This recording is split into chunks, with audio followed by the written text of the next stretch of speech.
وقتی صحبت از ترکمن‌ها میشه باید در مورد موسیقیشون هم صحبت کنیم.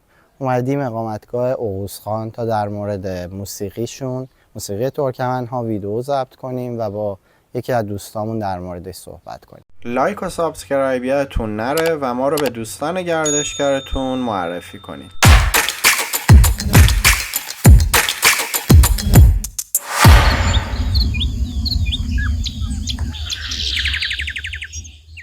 خب رسیدیم به بخش موسیقی ترکمن‌ها. من اول از همه بگم معمولا تو جوامع کم پیدا میشه آدمایی که مولتی تاسک باشن یا بتونن چند تا کار خوب رو با هم انجام بدن. در خدمت آسعیدیم، آسعید خداشناس که یکی از آدمای مولتی تاسک استان و ایران هستن. به این صورت که هنرهای نمایشی کار میکنن، موسیقی، آواز و خب ورزش‌های مختلف هم انجام میدن. همینطور آسعید ایرانگردم گویا هستن، حالا احتمالاً جهانگردم هستن. در مورد خودش اول صحبت میکنه، بعد کاملاً به طور کلی در مورد موسیقی ترکمن و دوتار صحبت میکنه. بعد از اون هم آسعید به ما آلاچیق ترکمنی و کامل توضیحاتشو میده. بفرمایید. خیلی خوش اومدین آقای افتخاری به ترکمن صحرا. در خدمتتون هستم. حالا فرمودین ایرانگردی جهانگردی، اینا که یکی از آرزوهای منه و انشالله در آینده بتونیم انجامش بدیم. در مورد موسیقی ترکمن اگه بخوام صحبت کنم، آلت موسیقی سنتی ترکمن دوتار هستش. دوتار ترکمن که ساختن و نواختنش به عنوان آثار ملموس ترکمن، آثار ملموس انسانها ثبت یونسکو شده. به این استایل که میبینین خیلی ساز ساده‌ای هست در ظاهر، اما خب صدای جادوییش ما ترکمن‌ها رو در واقع مدهوش میکنه، خودمون رو از خودمون میگیره. 2 تا تار داره، برگرفته شده از 2 تا تاره، چند تا پرده، 13 تا پرده داره و 2 تا گوشی که بهش میگن، در واقع ما قلق بهش میگیم دیگه، حالا چی بهش میگن، آلت کوک داره که صداها رو بم و ریزتر میکنه. یک کاسه تو خالی داره و یک پرده‌ای که روش، صفحه‌ای که روش نصب شده. هر کدوم از این پرده ها محمد جان، آقای افتخاری عزیز، یک اسمی داره. مثال اولین پرده‌ای که حالا توی صداگیری زیاد استفاده نداره بهش میگن پرده شیطان، شیطان پرده. حالا اون خرکی که زیرش هست اگه تو تصویرم مشخص میشه بهش میگن خرک شیطان.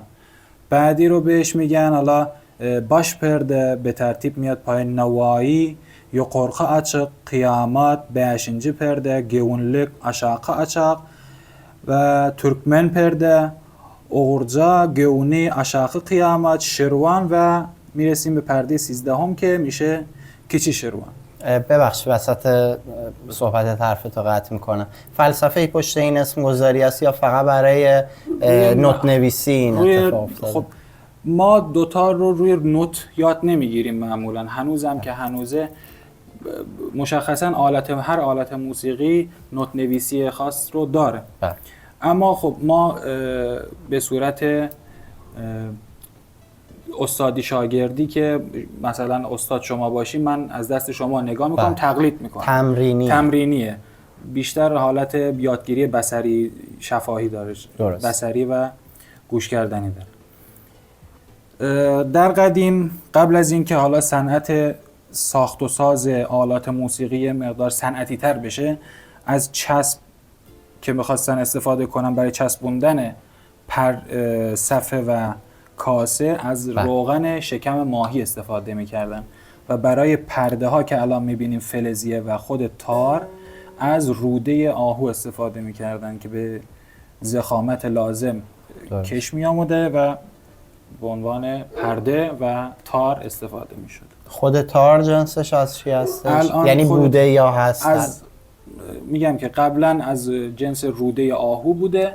پرده رو خود تار رو منظور؟ خود تار و پرده. حالا تار یه مقدار نازکتر بوده، پرده یه مقدار ضخامت بیشتری داشته. حالا بعداً به صورت آلیاژ فلز در اومده.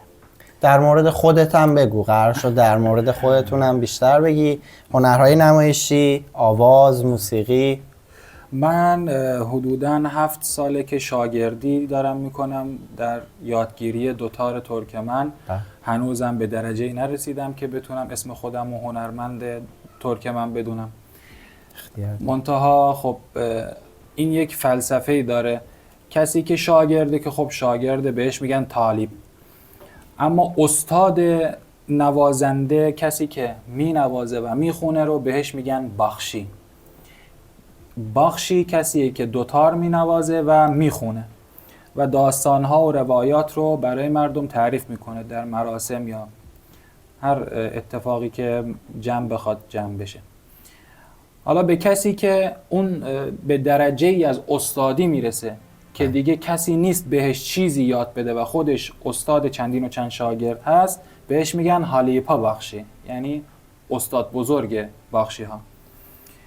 که خب ما الان در قید حیات اگه بخوام کسی رو نام ببرم، در ترکمنستان آقمراد چاریف هستن و در ایران هم اساتید بزرگی مثل استاد ابراهیم جرجانی و استاد دکتر مجید تکه هستن که این عزیزان حالیپا بخشی میشه بهشون لقب داد. کلا بالاتر از این سطحی نداریم دیگه. بالاتر از این کسی زنده نیست که بتونه به این عزیزان چیزی یاد بده. نه مرتبه ای داریم بالاتر از این نه دیگه. حالیپا بخشی کسیه که دیگه عمرش و زندگیشو گذاشته و دیگه بعد از سالش هم هست. بعد از این فکر میکنم هرچی سن بالاتر باشه چون تجربه بیشتری داره. وگرنه مثلا مقطع خاصی وجود نداره، اسم خاصی نداره. متوجه شدم. دوتار ترکمن قدمت خیلی دیرینه‌ای داره. منتها خب ترکمن ها در منطقه‌ای زندگی می‌کردن که خیلی جنگ زیاد بوده، جنگ زیاد اتفاق می‌افتاده و متاسفانه در محلی زندگی می‌کنیم که اون جغرافیای منطقه ما جزو اولین اقوامی بوده که توی یورش چنگیز مغول به ایران بوده. این ملعون هم حالا بهش بگیم به یه ملتی برمیخوره ولی چنگیز مغول که میاد تمام اسناد و مدارک و ساختمونا و کتیبه ها رو میزنه، میشکنه، تخریب میکنه و آتیش میزنه. بر همین اساس میشه گفت که ترکمن ها تاریخ دست نوشتی ندارن که بتونن بهش استناد کنن بگن این دوتار ماست، اینقدر قدمت داره، اولین کسی که ساخته این هست. نه اون شکل نیست. یا بگن ذکر خنجر فلان قدمتو داره، اولین بار به این شکل بوده. حالا هر چیزی که هست بعد از کلی تحقیق و تفحص به دست اومده. دوتار ترکمن هم قدمت بیش از 2-3 هزار سال داره. میگن که اسبدار حضرت علی بابا قنبر هم دوتار ترکمن مینواخته، توی اشعار ما هست. حضرت مختوم قلی شعرهایی نوشته که بعدها تبدیل به آهنگهایی شده که با دوتار می نوازن و می خونن. شاعرای بسیار بزرگی داشتیم مثل محمد ولی کمینه، ذلیلی و قاردل گوکلنگ و خیلی های دیگه که اگه بخوام نام ببرم شاید وقت نباشه، نمیخوایم زیاد حوصله عزیزان هم. اینم بهتون بگم یه سورپرایز هم داریم. آسعید بعد از مکالمه‌ای که با هم داریم یه قطعه‌ای هم برای ما می نوازن و در کنارش هم می خونن. این هم وجود داره. آسعید این نکته هم بگم، احتمالاً حالا بقیه هم نمیدونن، ترکیب این دوتار با 2 ساز دیگه هستش معمولاً نواخته میشه، درسته؟ اونا رو هم یه توضیح میدی؟ آیا اونا هم معمولاً هستش یا اصلی که قطعاً همینه؟ اونها چجوریه که با دوتار ادغام میشه؟ در نواختن گروهی معمولاً دوتار به همراهی کمانچه ترکمن هست که بهش میگن قجاق. در واقع اون قجاق هم سیستم خودشو داره، اون بهش چی میگن، ساختمان آلت موسیقی خاص خودش رو داره. بیشتر به خاطر جمع کردن فالش نوازی ها و ریتم دادن به کل گروه هستش. دوتار ترکمن هم خب گفتیم قدمت خیلی بالایی داره. الان هم در کل دنیا سعی میشه که شناسونده بشه. یکی از این عزیزانی هم که داره این همیت رو انجام میده آقای محمد گلدی نژاد هستش.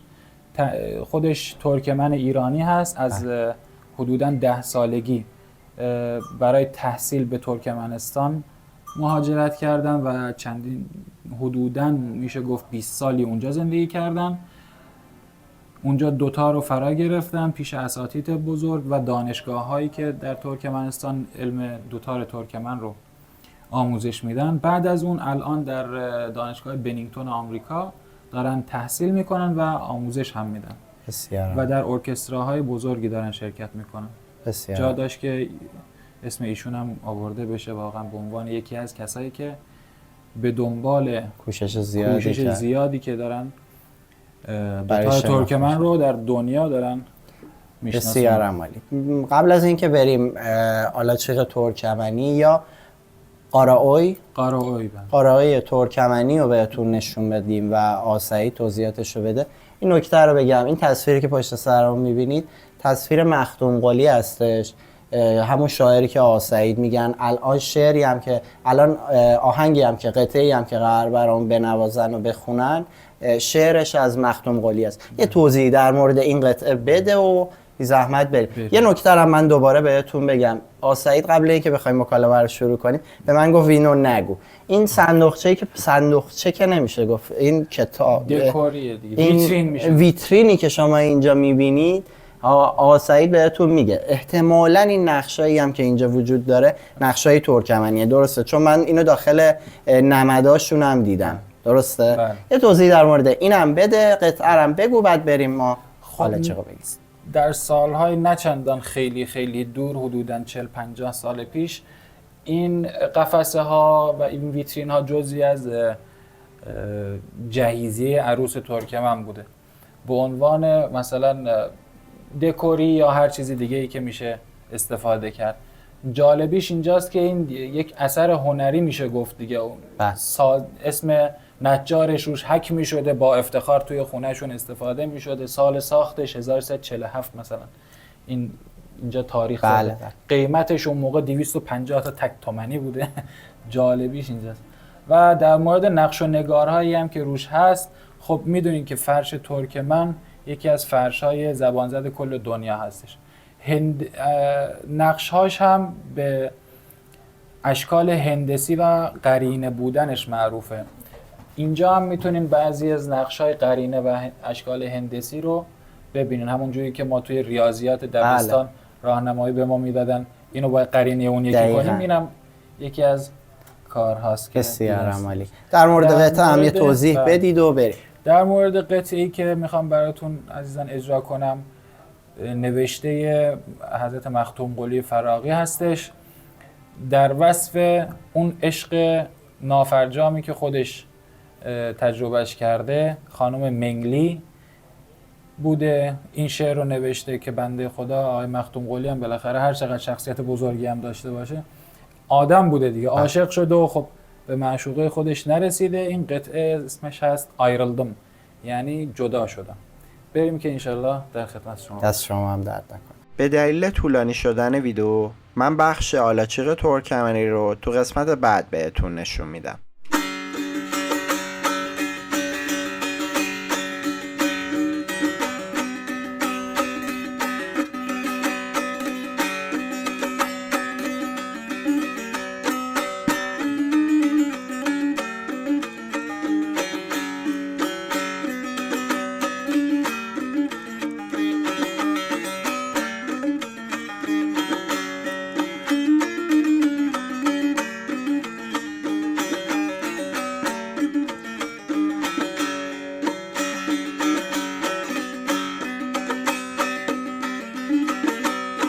Bülbülüm aylar çekip, bülbülüm aylar çekip, tel güllerin ayrıldım.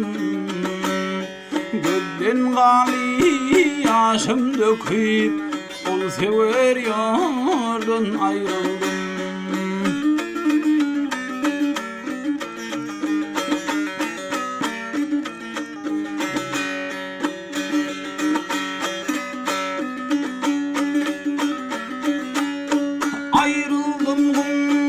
Çavulümden, siyah taşlı sümbülümden, siyah taşlı sümbülümden, hoş havalı bülbülümden, şirin güftardan ayrıldım.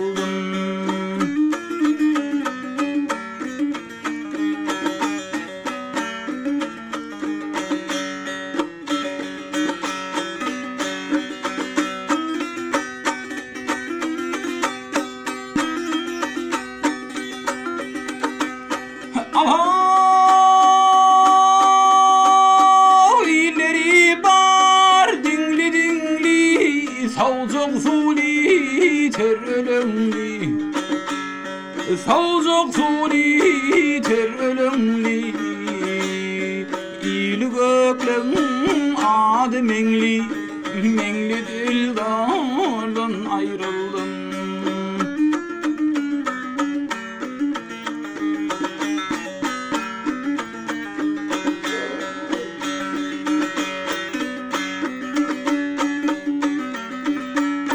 Altınlı aşık mestan, bağladım şanına destan, bağladım şanına destan. Seyrige bağı bostan, bağı bostandan ayrıldım.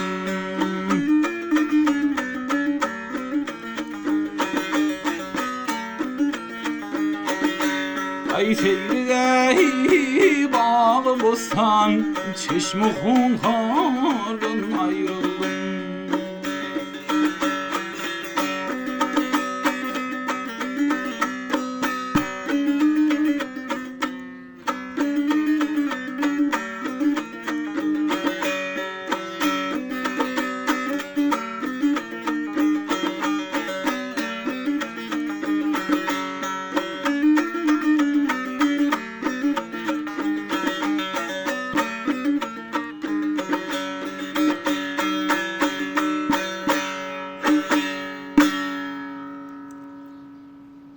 تو ویدیوهای بعدی من از اقامتگاه اوغوزخان، آلاچیق ترکمنی و دیوار بزرگ گرگان خواهم گفت. به دیدار خانواده مائده خواهیم رفت و با گندیبای صحبت خواهیم کرد. اگر از ویدیو خوشتون اومده لایک و سابسکرایب یادتون نره و ویدیو رو به دوستان گردشگرتون بفرستید.